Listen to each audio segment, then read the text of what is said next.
Are we prepping? What should we be prepping for? Should you be prepping? Let's chat about it.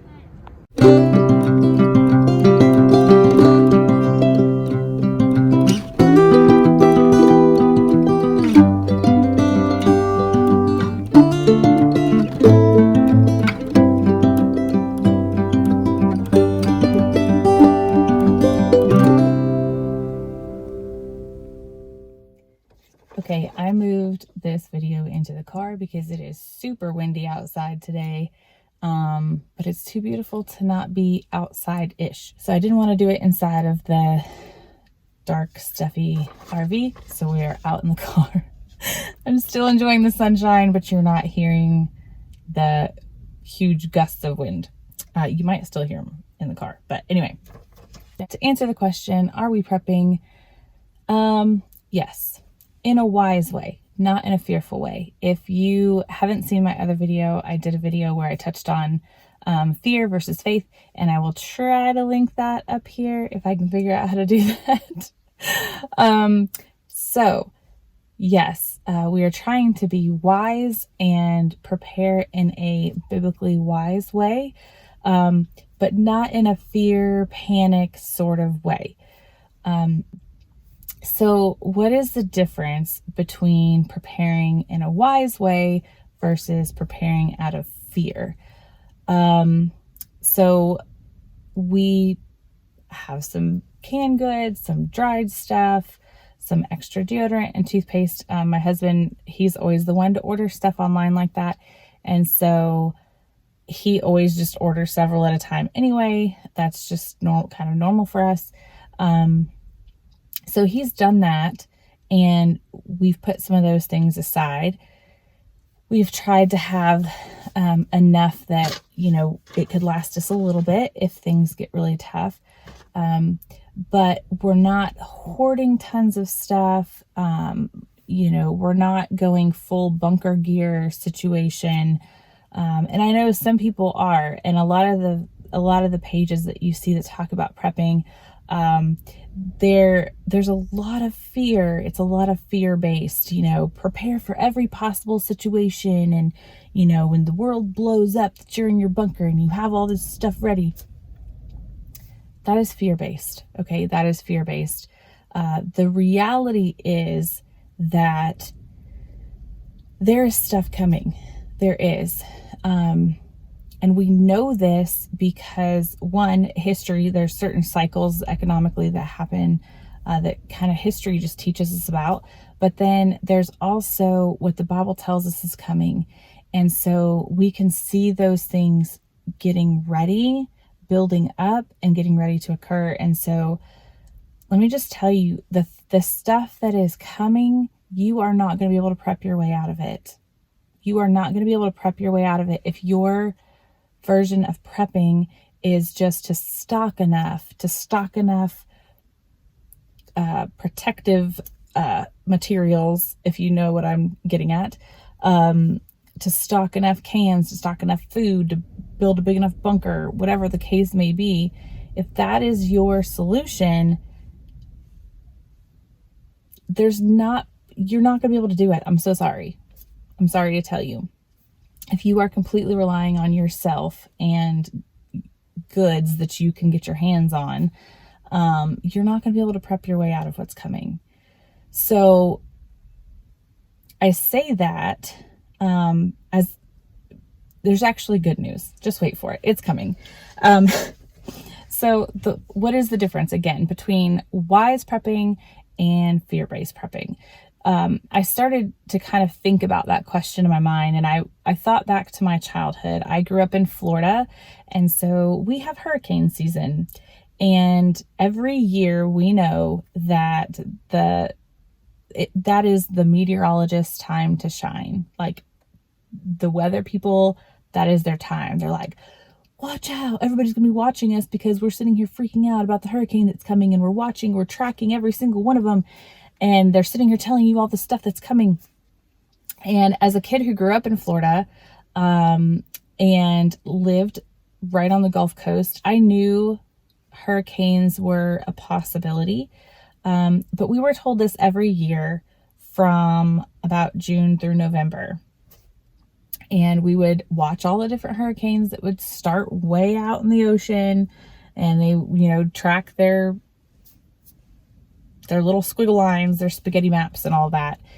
And we had stuff on hand, but we didn't walk around like fearing these hurricanes that were out there either.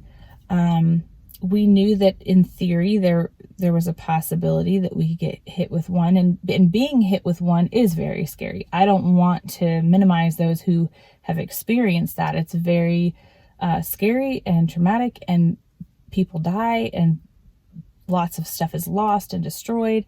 And so, not that hurricanes aren't a scary thing, but we knew it was a possibility.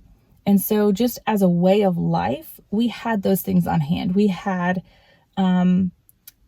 plywood for our windows. We had flashlights. We had extra batteries. We had some canned goods. We had some water. We had candles. My mom loves collecting candles anyway, so that was never an issue. It was not even really an issue of prepping. She just always had candles, so we didn't have to worry about that. But we just had those things on hand as a way of life. We didn't really think too much about it. We just weren't running around fearing the next hurricane. And so that, I think, is the difference between prepping in fear and prepping in just being wise and prudent. So now is the time. If you have not done it up to this point, if you thought all the preppers were crazy, some of them kind of are, not even gonna lie. Okay. But if you thought they were all crazy and everybody's saying that this stuff is coming, they were just full of nonsense, and because you don't want to be somebody who's fearful, you didn't do those things. Now would be a good time to just act in wisdom. It's getting a little late, actually. And I say that not to say rush out to the store and scoop up all the toilet paper and all of the canned goods and all the dry. No, stop it. Stop it now. Okay. When you go to the store, grab a few extra cans, grab a few bags of dried beans, grab an extra bag of rice, just a little bit, put it on the shelf. Next time you go to the grocery store, grab a few extra things, put it on the shelf. Whatever it is that you can do, do it. Have a few extra deodorants, have a few extra toothpastes, whatever it may be. Grab a few extra and put it on the shelf. Why? Because the prices that we've already seen at the grocery store, they're not coming down. Okay? They're probably going to be going up because it seems to be one thing after another. The bird flu that has hit over in other countries first and now is here and spreading across our country. You're not going to see that right now at the grocery store. You're going to still have chicken and have eggs at your grocery store. But come around fall, you're going to start to see that. A lot of chickens have been killed, which means they're not laying eggs, which means you're going to be missing out on some chicken meat. So again, I say that not to scare you, but when you see something coming ahead, the wise person just says, okay, you know what? I'm going to prepare for that. I'm going to put a little extra aside just out of wise caution and preparedness. Okay. So I just wanted to give you a biblical perspective on this. Proverbs 27:12 says, the prudent sees danger and hides himself. Okay. Prepares, but the simple go on just as they are and they suffer for it. Again, I'm paraphrasing a little bit. Proverbs 6:6-11. Those of you who are thinking, I'll just kind of wait it out and I'll see. Go to the ant. Look at the ant. O sluggard, consider her ways and be wise. Without having any chief, officer, or ruler, without having anyone to tell this ant what to do, she prepares her bread in summer and gathers her food in harvest. How long will you lie there, O sluggard?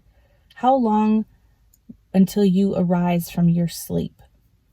A little sleep, a little slumber, a little folding of the hands to rest, and poverty will come upon you like a robber, and want will come upon you like an armed man. So if we do not prepare, then we're going to suffer. Proverbs 21:20 says, "The wise store up choice food and olive oil, but fools gulp theirs down." Fools are focused on the here and now. Well, I don't see a problem right now. Well, there's chicken in the store right now. Well, there's eggs in the store right now. There's plenty of canned stuff on the shelf right now. It's totally fine. It'll be fine. The government's always taking care of me. It'll totally be fine. Okay, well, that's a foolish way of thinking. The wise say, I'm going to put a little bit aside, just a little bit here and there, put it on the shelf for a rainy day. And you know what? If you don't need it, then you have some to bless others. That's our desire, is that we want to meet our family's needs first and foremost, but also if I can be a blessing to somebody else in their time of need, whatever that may be, then I want to be that person. So I hope that you're thinking about that as well. To just be setting some things aside in preparation for your family, and also hopefully with the opportunity to bless somebody else in their time of need. But if you are that person who is like, well, I'll just rely on the people who are doing that. No, that's selfishness. And it's foolish, because people are going to meet their family's needs first. And that's the way it should be. So grab a few extra eggs, cartons of eggs. If you're sitting here thinking, well, Krista, by fall, when we're supposed to have this possible egg shortage, my eggs will be bad. There's a way to preserve eggs. If you want to know how to do that, if you're interested in me doing a very short video, promise it'll be short, on how to preserve eggs, drop a comment below. If you all tell me that's something that you want to know, I will do a quick video on that. So just prepare a few of those things. Make friends with a homesteader or a farmer in your area. Know where you can get eggs locally, because that's probably going to be a good spot for you. So know who you can go to. This is a great time. I think this will be a very community building time over the next year, where people, instead of relying on the grocery stores and mass production and all that, people are going to be relying closer on their communities, which is not such a bad thing. I think that's time for communities to shine. I think that that's time for the church to get back to being the church of the book of Acts in the Bible, and how everybody relied on one another, provided for one another. And that was really the way God intended for things to be. So I don't think it's such a bad thing that we kind of have to get back to that. So know your community, know the people in your community who are providing these things, and whom you will probably be able to get them from easier than from the grocery store.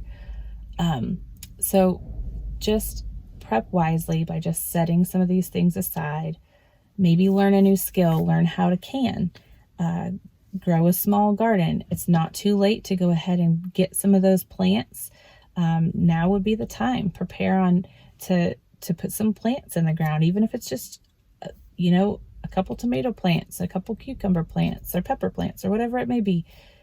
Create yourself a small garden. Know who has a dairy cow or a goat or whatever it might be that you can buy those things from. So those are the things to be doing now. Know where your resources are, get to know people in your community, and just learn a couple new skills. You still have some time to learn those things. Just be setting a little bit aside, and just be preparing wisely, not out of fear. But let's talk a little bit about the one thing that I think is the most important thing for you to be prepping. Given world events, our time in history, just how things are going globally, the Bible talked about these things, and we can see those things starting to take shape. I believe that everything going on with Russia and Ukraine is a lead up to the Battle of Ezekiel 38 and 39. If you're not familiar with that, go read it. Basic rundown is a bunch of nations, Russia included, over in the Middle East and all that, they will decide that they're going to wipe out Israel. They will turn their missiles on Israel. They will attempt to annihilate Israel. And there's no amount of prepping or human intervention that could stop that situation on Israel's part. But by God's hand, those missiles will be turned around, and they'll be turned back on the people who fired them, and they will be annihilated. So all of that happens as a lead up to a world ruler rising up and saying, I can fix it. I can bring peace. I will fix it all. The Bible calls him the Antichrist. And just like evil in any other area of our life, it doesn't come with horns, does it? It comes presenting itself as something very favorable, very desirable. And it isn't until later that we realize this was not what it seemed. Okay. And it will be the same way with the Antichrist. So that is what is coming. That is what we need to be preparing for. And hopefully you're not preparing to live through the time of the Antichrist, because you have another option. And so I hope that you're taking that option. I hope you're preparing for your exit out of here before that happens. Okay. This is what Matthew 24:42-43 says. Therefore, be on the alert, for you do not know the day in which your Lord is coming. But be sure of this, if the head of the house had known at what time of the night that the thief was coming, sorry, my words. If the head of the house had known at what time of the night the thief was coming, he would have been on alert and would not have allowed his house to be broken into. So are you preparing for that? Are you preparing your mind and your heart for the times we are in, for what is coming, and preparing yourself, making sure that you have a relationship with Christ so that you don't have to endure all of what's coming? Like what we're dealing with right now, what's coming in the next 6 months to a year, that is nothing, absolutely nothing, does not hold a candle to what is coming not too long after. Okay. And I say that not to just make you afraid, but to say, make sure your prepping priorities are in place. If you're worried about your canned goods and arming yourself, and creating your bunker, and you're putting all of your time and focus and energy into those things, but you're neglecting your relationship with Christ, if you're neglecting your prayer life, if you're neglecting your heart and your mind, then you're neglecting the very most important thing. None of that other stuff is going to matter at the end of the day. Romans 13:4 says, do this knowing the time, that it is already the hour for you to awaken from sleep. That hour is now. It's already here. For now, salvation is nearer to us than when we first believed. In other words, we're about to see our salvation in the not too distant future. And so I hope that as you're thinking about preparing for the days ahead, and I think that you should, I think it's wise. I hope that you're preparing for the most important days ahead that are not too far away. I don't want to be fear-mongery.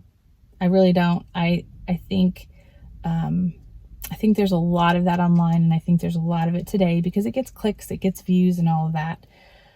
I want you to be prepared for the most important thing. I want you to avoid the days of calamity and suffering. And I hope that the days that we have between now and then, the temporary struggles that are here and are coming and aren't getting better, they just aren't.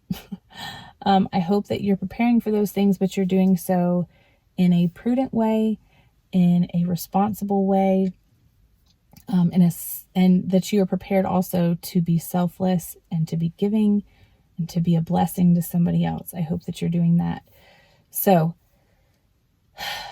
Have a blessed day today. Get a few extra canned goods, a few extra bags of beans, but more importantly, get on your knees, spend some time with God today, and just put your focus, put your priorities in order, and prep for the most important thing. Eternity is a lot longer than the times of empty shelves. It's a lot longer. And I think about how we prepare our kids for what they're going to be when they grow up, and all these life lessons and all those things. And those are great and they're important. But are you preparing yourself and your household and your family for eternity? Because it's closer than you think. So prep wisely, prep prudently, and prep for eternity most of all. Okay? I hope y'all have a blessed day.